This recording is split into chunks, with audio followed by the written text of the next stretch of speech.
नमस्कार, Chris Singh art channel में आपका स्वागत है। आज की हमारी कहानी है दादा दादी की ऐसी हालत देख पोते ने सिखाया अपने माँ बाप को सबक। अरे बेटा सौरभ, तुम मुंबई से कब आए? प्रणाम आंटी जी, कल ही आया हूँ कहकर सौरभ अपने दोस्त की माँ के चरण छूने लगा। आशीर्वाद देते हुए माताजी इधर उधर देखने लगीं। दरवाजे पर भी देखा मगर कोई नहीं था। सौरभ बोला, आंटी जी अमित को ढूंढ रही हैं। दरअसल उसे बहुत ज़्यादा काम था तो इस कारण नहीं आ पाया। अगली बार तो उसे अपने साथ लेकर ही आऊँगा। बेटे की आने की उम्मीद में अम्मा जी की आंखों में जो चमक आई थी एकदम से गायब हो गई और उनकी आंखों में आंसू भर आए। थोड़ी देर में अमित के बाबूजी भी आ गए और तब तक अम्मा जी का आंचल आंसुओं से भीग चुका था। बाबूजी बोले, अरे भाग्यवान, क्यों परेशान होती हो? अब यही हमारी किस्मत है। जितनी जल्दी हम इसे स्वीकार करें उतना ही अच्छा है। अम्मा के सामने अमित के बचपन की यादें ताज़ा हो गईं। कितनी मन्नतों से मांगा था अमित को उन्होंने भगवान से। कभी चोट अमित को लगती थी तो दर्द अम्मा को होता था। अपनी आंखों से बोझिल नहीं होने देती थी अपने बेटे को। आज उसी बेटे को अम्मा बाबूजी अपने स्टेटस के नहीं लगते। अमित, ऐसी तरक्की का तुम क्या करोगे जो तुम अपने माँ और पिताजी का सहारा ही उनके बुढ़ापे में ना बन सको। तुम केवल अपनी कमाई और पैसों के बारे में जानते हो। कभी तुमने यह भी सोचा कि तुम्हारी अम्मा और बाबूजी किस हालत में रह रहे हैं? सौरभ ने अमित को समझाना चाहा। सौरभ, तुम मेरे दोस्त हो तो केवल दोस्ती तक ही सीमित रहो। मेरे पारिवारिक मामलों में दखल देने की जरूरत नहीं है तुम्हें। यह मेरी जिंदगी है, मैं जैसे चाहे इसे जी सकता हूँ। अब मुझे अपनी ज़िंदगी कैसे जीनी है, अपने माँ बाप के साथ कैसे रहना है, यह तुमसे जानने की ज़रूरत नहीं है। यहाँ दिन भर में इतने मरीज आते हैं, अगर उन्हें छोड़कर मैं एक दिन के लिए भी चला जाऊँ तो मेरा हज़ारों का नुकसान हो जाएगा। उस नुकसान की भरपाई कौन करेगा? मैं अपना कैरियर छोड़कर गाँव में नहीं रह सकता। गाँव में रखा ही क्या है, और अम्मा बाबूजी को यहाँ रहने को कहता हूँ तो वह जिद पर अड़े हैं कि गाँव छोड़कर कहीं नहीं जाएंगे। और रही पैसों की बात, तो मैं यहाँ पर कमाता ही कितना हूँ जो मैं हर महीने उन्हें पैसे भेज दूँ। मेरा अपना भी परिवार है, उनके भी खर्च हैं, लेकिन अम्मा बाबूजी तो चाहते हैं कि हर महीने मैं पैसे भेजता रहूँ। अमित, तू डॉक्टर है और इतना पैसा कमाता है कि थोड़ा सा अम्मा बाबूजी के पास तो भेज ही सकता है ना। ना तो तू उन्हें अपना समय देता है, ना ही पैसे। उनका भी तुझसे मिलने का मन करता होगा। 1 साल हो गया तू अपने अम्मा बाबूजी से नहीं मिला, वह भी अपने बेटे और पोते से मिलने को तरस जाते होंगे। सौरभ यह सब बातें बोलता जा रहा था, लेकिन अमित को इन बातों को सुनने में कोई भी दिलचस्पी नहीं थी। अमित अपने अम्मा और बाबूजी का इकलौता ही बेटा था। हर काम को लगन से करता था और बाबूजी को पूरा विश्वास था कि उनका बेटा बड़ा होकर उनकी सेवा करेगा और उनके काम को संभालेगा। जब अमित थोड़ा बड़ा हुआ तो भैंस उनकी एक बार बीमार पड़ गई और बाबूजी ने उसे जानवरों के डॉक्टर को बुलाकर लाने को कहा। डॉक्टर जब आया तो उसने इलाज करने के लिए बाबूजी से बहुत पैसे लिए। अमित ने देखा कि गांव के आने जाने वाले लोग उन्हें नमस्कार कर रहे थे। अमित ने सोचा कि अगर गाय भैंसों के डॉक्टर को इतनी इज्जत मिलती है तो क्यों ना वह इंसानों का डॉक्टर बने। और उसी दिन से उसने ठान लिया कि अब उसे डॉक्टरी ही करनी है और उसने प्रवेश परीक्षा के लिए तैयारी शुरू कर दी। अम्मा नहीं चाहती थी कि अमित डॉक्टर बने, क्योंकि वह जानती थी कि डॉक्टरी करके अमित शहर चला जाएगा और उनसे दूर हो जाएगा। लेकिन अमित जिद पर अड़ा था और उसने बाबूजी को यह कहकर मना लिया कि वह डॉक्टर बनकर गाँव वालों की सेवा करेगा। अमित का सिलेक्शन हो गया और वह पढ़ने के लिए शहर चला गया। लेकिन अम्मा चिंता में डूब गईं और कहने लगीं कि अब आपका काम और ज़मीन कौन संभालेगा। तो बाबूजी बोले कि उसके लिए मैं हूँ, तुम बस यही दुआ करो कि वह एक बहुत बड़ा सफल डॉक्टर बने। डॉक्टरी की पढ़ाई के लिए बाबूजी के पास इतना पैसा नहीं था तो उन्होंने अपनी दुकान गिरवी रखकर पैसे का इंतजाम किया और हर महीने उसे पैसे भेजने लगे। अम्मा दुकान गिरवी रखने के हक में नहीं थीं, क्योंकि वह जानती थी कि वे दोबारा उसे नहीं छुड़ा पाएंगे। लेकिन अमित ने कहा कि वह डॉक्टर बनकर इतना पैसा कमाएगा कि उसकी अम्मा और बाबूजी राज करेंगे। कुछ सालों के बाद अमित की डॉक्टरी पूरी हो गई और उसकी एक बहुत अच्छे अस्पताल में नौकरी लग गई। बाबूजी चाहते थे कि उनके बेटे की शादी उनके गांव की ही किसी लड़की से हो, लेकिन अमित ने साफ साफ कह दिया कि उसने एक लड़की ढूंढ ली है जो कि उसके साथ ही काम करती है और डॉक्टर है। अमित की शादी प्रिया से हो गई। प्रिया भी उसकी तरह गांव से नफरत करती थी और प्रिया नहीं चाहती थी कि अम्मा बाबूजी उसके साथ रहें। अम्मा बाबूजी यह सब जानते थे, इसलिए वे अमित के घर नहीं जाते थे। गिरवी जमीन को छुड़ाने के लिए जब बाबूजी ने अमित से पैसे मांगे तो अमित ने साफ इनकार कर दिया और कहा कि अब आप अपने लिए कोई नौकरी ढूंढ लो और दुकान को भूल जाओ। कितनी मेहनत से खड़ी की थी यह दुकान। अगर यह दुकान ना होती तो हम तुझे ना पढ़ा पाते, ना ही डॉक्टर बना पाते। लेकिन अमित को इन सब बातों से कोई मतलब न था। वह अपने शहर की जिंदगी में मस्त था। अमित की पत्नी प्रिया भी एक डॉक्टर थी। जबकि उसका बेटा हुआ तो वह 6 महीने के बाद ही अपने बेटे को कृषि में छोड़कर नौकरी करने लगी।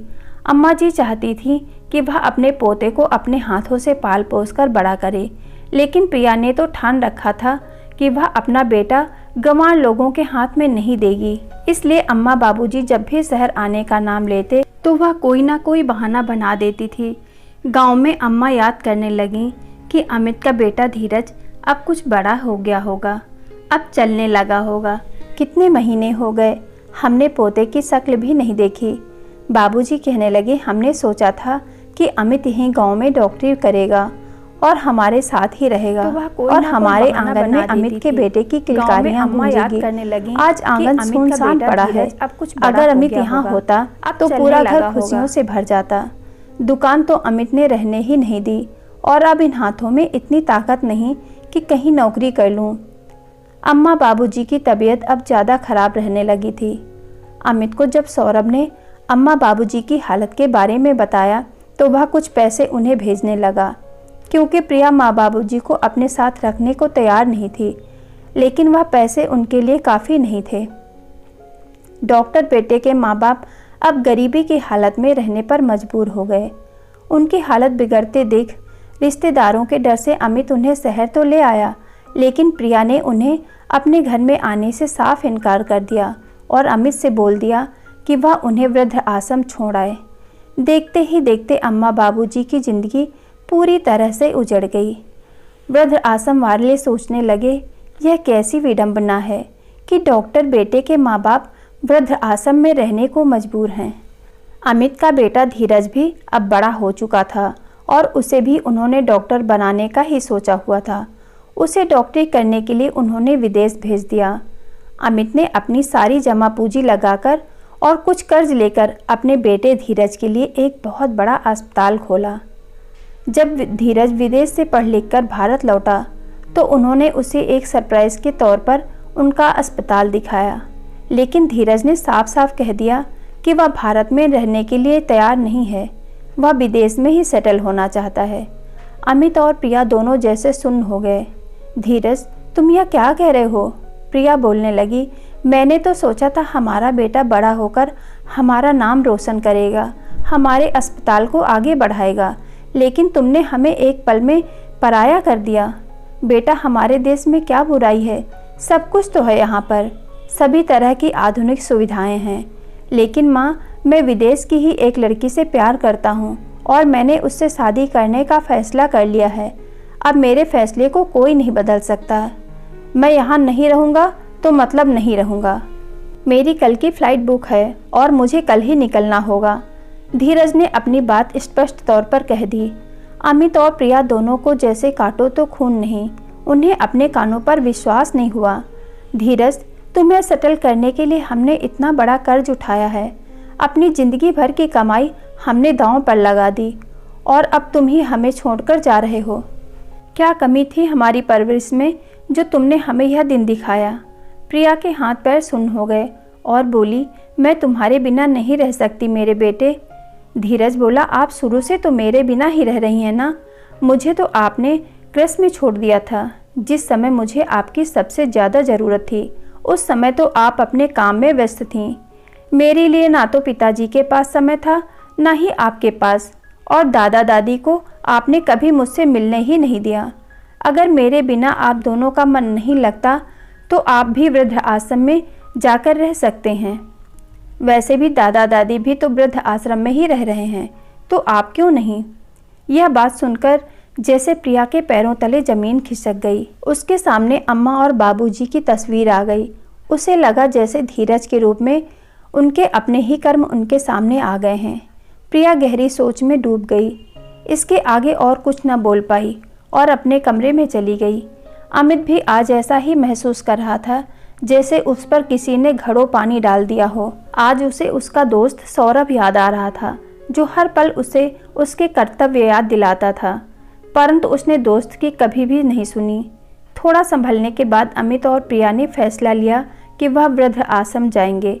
अगले दिन जब वृद्ध आश्रम पहुँचे तो उन्हें सामने देखकर अम्मा और बाबूजी की आंखों में चमक आ गई। अम्मा तो यही देखकर खुश थीं कि उससे मिलने आज उसकी बहू आई है। अम्मा बाबूजी का यह व्यवहार देखकर प्रिया शर्म से जमीन में गड़ी जा रही थी। वह सोच रही थी कि हमने अम्मा बाबूजी के साथ कितना बुरा किया और अम्मा बाबूजी आज भी हमारे साथ उतने ही प्यार से बात कर रहे हैं। प्रिया सोचने लगी कि माफ़ी मांगूं तो किस मुंह से।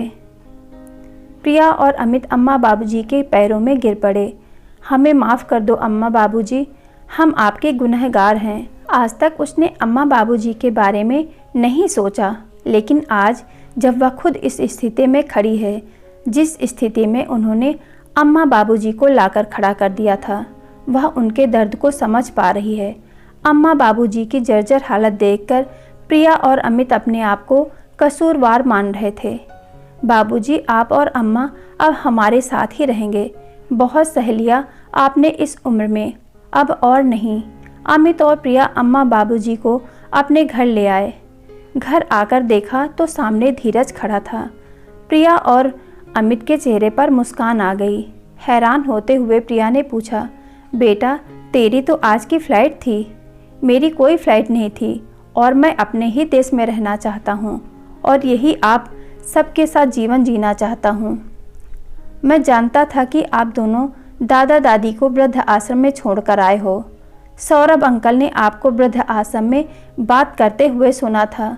जब आपने सौरभ अंकल की बात नहीं मानी तो उन्होंने आकर मुझे सब बात बताई।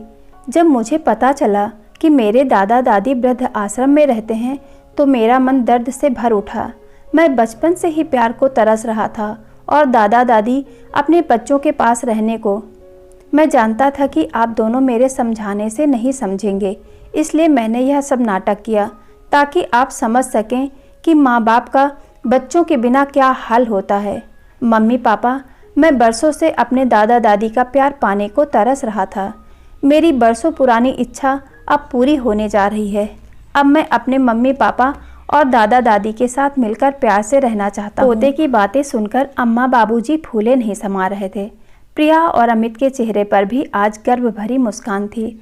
आज धीरज को अपने दादा दादी का प्यार मिला और अम्मा बाबूजी को अपना परिवार, जिसके साथ वह हमेशा रहने का सपना देखते थे।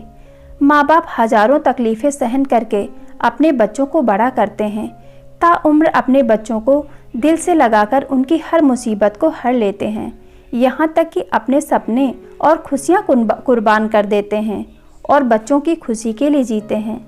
माँ बाप का सपना होता है कि उनका बच्चा बड़ा होकर अपने पैरों पर खड़ा हो, खूब पैसा कमाए और एक दिन बड़ा आदमी बनकर उनके बुढ़ापे की लाठी बने।